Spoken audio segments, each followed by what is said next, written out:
நான் கேட்டு தாய் தந்தை படைத்தாரா? இல்லை என் பிள்ளை என்னை கேட்டு பிறந்தானா? தெய்வம் செய்த பாவம் இது போடி தங்கச்சி, கொன்றால் பாவம் தின்றால் போச்சு இதுதான் என் கட்சி.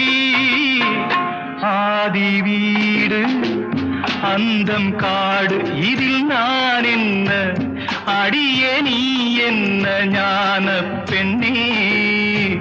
வாழ்வின் பொருள் என்ன, நீ வந்த கதை என்ன?